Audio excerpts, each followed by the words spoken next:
Pertanyaan yang sering ditanyakan ke kami sebagai apologet itu adalah Nabi Muhammad SAW itu tidak pernah mengajarkan akhlak yang baik. Tidak ada yang bisa ditiru dari Nabi Muhammad. Nah ini pertanyaan. Nah, bagaimana cara kita mengcounter itu? Nabi Muhammad adalah rasul bagi umat Islam. Paulus rasul bagi mereka. Berarti supaya seimbang kita harus adu nih antara rasul dan rasul. Nah, kita tanamkan kemudian pemahaman terhadap penikmat dunia apologet bahwa di Kristen tak ada satupun di antara mereka yang mengetahui sejarah hidup Paulus. Kalau Nabi Muhammad, Sirah Nabawiyah lengkap, bisa kita baca. Itu yang pertama. Yang kedua, Nabi Muhammad secara silsilah lengkap. Paulus, nama ayahnya saja nggak ada yang tahu. Sampai hari ini, sudah 2000 tahun lamanya. Bagaimana mungkin kemudian orang Indonesia, dalam hal ini umat Islam, yang kitab sucinya 90% ke atas mengajak akal untuk berfungsi, bisa mendudukkan sebuah buku, bisa menunjuk seseorang untuk menjadi pemangku kepercayaan yang mengantarkan kepada kehidupan setelah kematian, sedangkan orang tersebut tidak diketahui siapa, bapaknya siapa, emaknya siapa, siapa kakeknya, dari mana dia mendapatkan catatan-catatan kitabnya, orang Kristen tak tahu. Jadi pertanyaan yang seperti itu kita kembalikan. Ketika Nabi Muhammad dikatakan pedofil, ketika Nabi Muhammad diceritakan kemudian sebagai orang yang suka dengan janda misalnya, ini fitnah yang sering terjadi. Maka untuk mengcounter itu, tunjukkan satu manusia di zaman Rasulullah yang menceritakan kisah seperti tuduhan Anda. Sederhana kan? Nah sekarang tolong tunjukkan orang yang sesaman dengan Paulus yang menceritakan tentang kisah hidup beliau. Dari dia lahir sampai beliau meninggal dunia.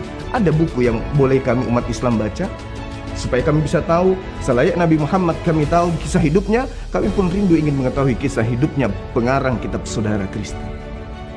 Ada cerita itu, ada buku itu, biar kami beli. Tapi sampai hari ini 2000 tahun sampai 2 jam sebelum kiamat buku itu tidak pernah akan ada. Artinya mereka menerima sebuah pengajaran yang sifatnya masih fiktif. Kan tak ada sumber, tak ada sanad, tak ada mata rantai penyampaian kabar dari apa yang dicatat di sebuah buku yang mereka imani sebagai atau mereka imani sebagai buku suci. Jadi tuduhan mereka harus mereka buktikan. Yang mengetahui Nabi Muhammad, siapa beliau, bagaimana tindakan beliau, akhlak beliau, adalah keluarga beliau, masyarakat beliau, sahabat beliau, murid-murid beliau, orang yang sesaman dengan beliau, orang yang sebangsa dan setanah air dengan beliau. Tolong tunjukkan kitab apa yang menceritakan tentang tuduhan Anda yang bersumber dari yang saya katakan tadi. Tidak ada. Jadi cakupannya hanya melemparkan hujatan.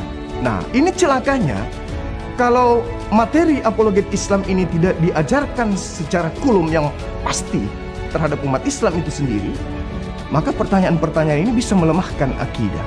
Nah, ustadz kita mana ada? Mohon maaf nih, bukan melemahkan para ustadz atau ulama kita dalam kajian dakwah Islam. Kurang apa lagi mereka? Mereka sempurna dalam membina akidah umat Islam, sempurna. Para guru-guru kita sempurna. Tapi ada satu yang terlupakan. Apa itu?